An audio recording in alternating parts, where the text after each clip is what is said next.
The 1925 New Zealand general election was held on the 3rd and 4th of November 1925 to elect a total of 80 MPs to the 22nd session of the New Zealand Parliament. Following on from the inconclusive result in 1922, Prime Minister William Massey was once again leading a minority government. At the same time, Massey was privately battling cancer. Many of Massey's close friends wondered if the old Farmer Bill could cope with the extreme stress of leading a minority government through an economic recovery. But nonetheless, Massey pushed on. The Liberals were also having a tough time. Many in the party felt the Labour Party was now a bigger threat to them than Reform, and feared they could easily end up as a minor party rather than the official opposition.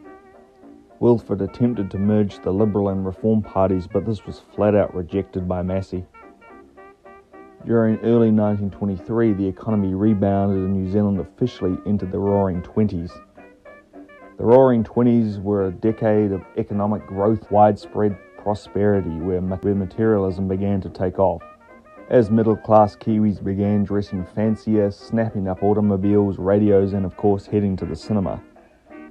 During this time, Reform would implement education reforms and a generous home ownership scheme which would allow many Kiwis from poorer backgrounds to enter the white-collar workforce, as well as own their own homes.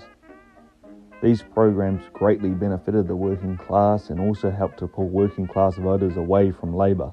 As the 1925 election drew closer, Massey was confident of his party's chances of winning a majority. However, he would not be leading Reform into that election. In May 1925, Massey would pass away. Steadfast to the end, Massey had been giving speeches in the House hours before his death. Massey would be mourned by thousands up and down the country and would be given a grand memorial in Wellington. Massey was and still is a controversial figure.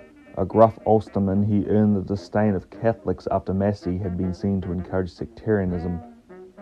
Massey also had little concern for Māori, and this was demonstrated by a lack of support given to them economically and health-wise during the Spanish flu pandemic. More recently, Massey has been criticised for his comments where he derided non-whites, especially Māori, and openly called for New Zealand to be a white ethno-state.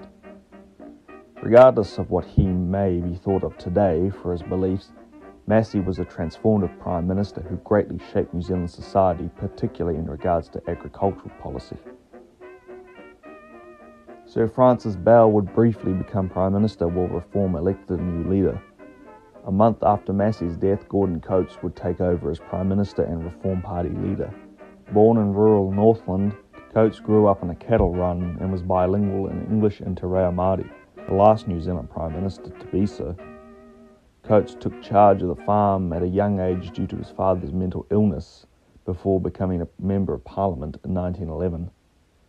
He maintained a focus on farming issues and stood as an independent candidate, supporting Joseph Ward's short-lived minority government following the 1911 election before switching to Reform in 1912. After distinguished service during World War I, he was appointed as Minister of Justice and Postmaster General in the Reform government of William Massey. He served as Minister of Public Works and Native Affairs. A young leader for those days, the 47-year-old was dubbed the Jazz Premier for his laid-back, easy-going style. His energetic management of the public works and railways made him a popular figure. And as Native Minister, he was more sympathetic to Māori concerns than most New Zealanders at the time. It is claimed one of the reasons for this was long before his marriage, Coates fathered 2 children to a Māori woman. After his election as leader, Coates began touring the country and seemed at ease mingling with the people. In August, Liberal leader Tom Wilford abruptly quit as leader, citing health reasons. In his place, the Liberals elected the mild-mannered MP for Huranui, George Forbes. Despite being elected in 1908, Forbes was virtually unknown outside of his North Canterbury electorate. The Labour Party's platform remained unchanged from the previous election. However, the party's leader, Harry Holland, made raising the minimum wage the centrepiece of Labour's campaign. During the campaign, Reform used the latest techniques from the commercial advertising industry to deliver a slick American-style presidential campaign. Instead of explaining detailed policies, Reform's advertising employed bold imagery and simple slogans such as "Coates and Confidence," "Coates off with Coates," and "Safety, Stability, Progress." And the winner was Gordon Coates and Reform with a whopping 55 seats, a gain of 18 from the last election, and 47% of the vote. This landslide victory was Reform's biggest win and finally gave Reform absolute power and the ability to govern however they wished without making deals with the opposition. It's been said that Gordon Coates' enormous popularity allowed Reform Party candidates to ride into Parliament on Coates' coattails. To the opposition now, and tied for second place were the Liberals and Labour with 11 seats each. The Liberals lost 11 seats and Labour lost 5. However, Labour gained more votes than the Liberals, winning 27% to the Liberals' 20%. This was the worst showing ever for the Liberals, and now they face the prospect of losing the status of official opposition to Labour.